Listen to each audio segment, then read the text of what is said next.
You may feel that if you just explain your needs clearly, your difficult relative will finally understand. But the opposite is often true. We're going to dive into exactly why setting boundaries with family, especially later in life, can be so confusing for everyone involved, and what you can actually do about it. This right here, this is the core puzzle we're tackling today. It's that incredibly frustrating experience where you think you're being crystal clear about a limit, and somehow the reaction you get is more confusion, maybe even hostility. It feels completely backward, doesn't it? But there's a really powerful psychological reason this happens, and just understanding it is the first huge step toward changing that dynamic for good. So here's our roadmap for this explainer. We'll start by unpacking that paradox. Then, we'll talk about why conserving your energy becomes so critical.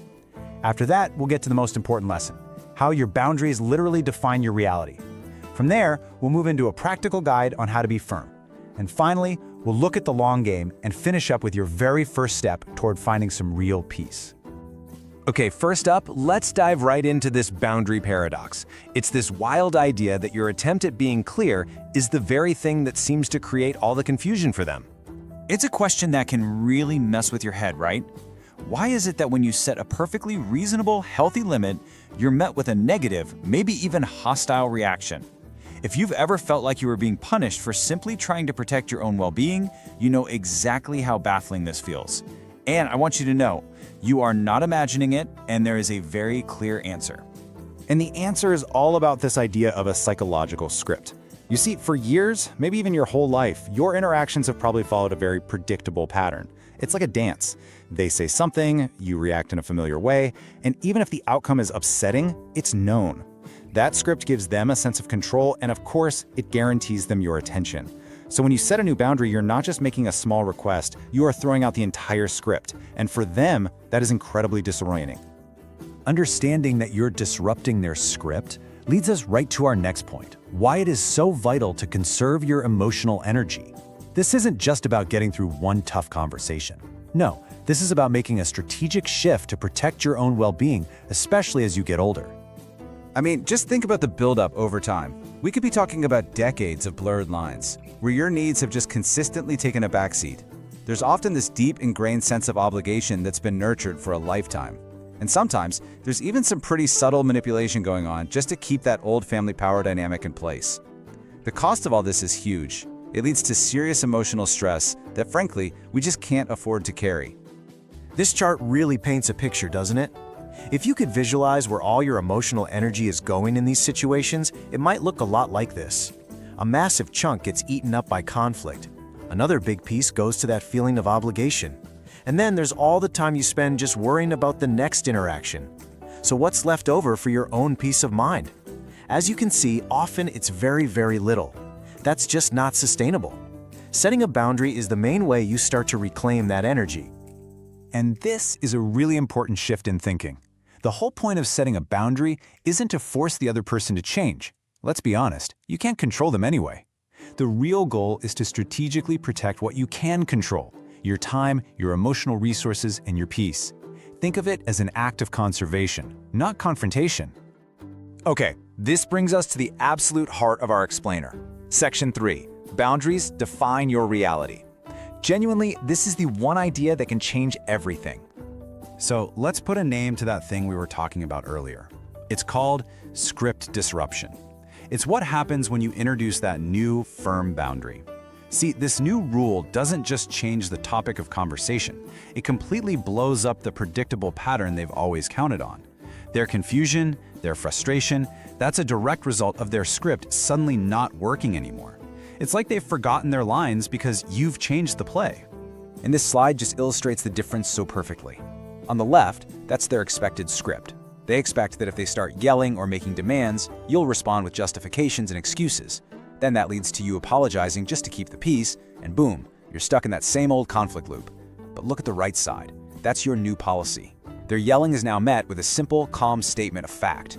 I will end the call now. There are no excuses, just quiet, consistent action. And that is what replaces the chaos with a new, calm reality that you are in control of. This right here is the golden rule. A boundary is not saying, I really need you to stop yelling at me. You see, that's a request. It could be argued with, it could be denied, it can be ignored.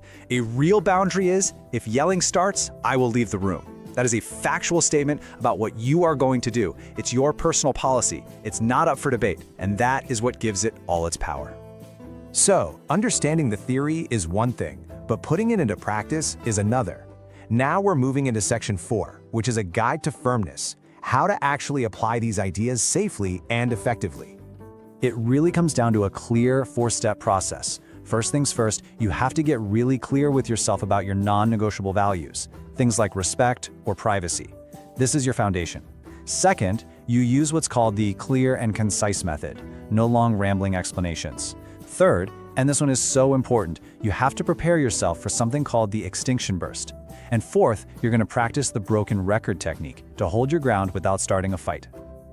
So what on earth is an extinction burst? Well, it's the predictable, and I really want to stress the word temporary, escalation of their negative behavior right after you set the new boundary. You can think of it like this. When a kid's tantrum doesn't work anymore, what do? They throw a bigger tantrum.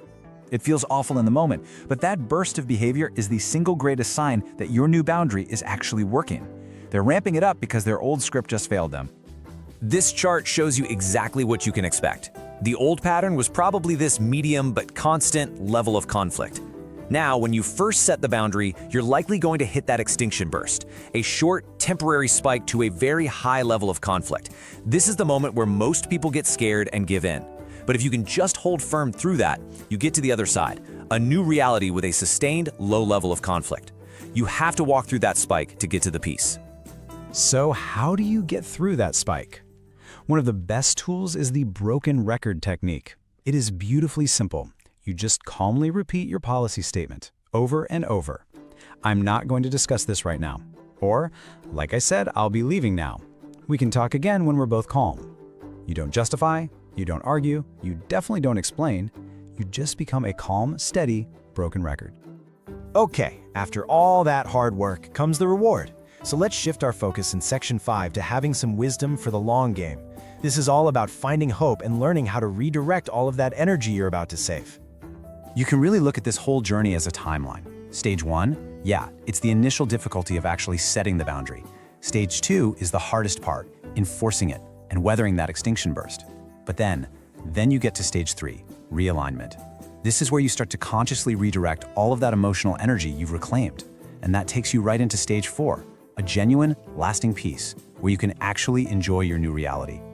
The main takeaway here is that this whole process isn't just about stopping something negative, it's about starting something wonderfully positive.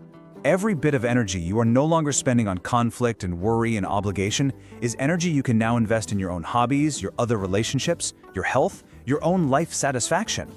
You are taking your most precious resource, your emotional energy, and you're redirecting it back to yourself.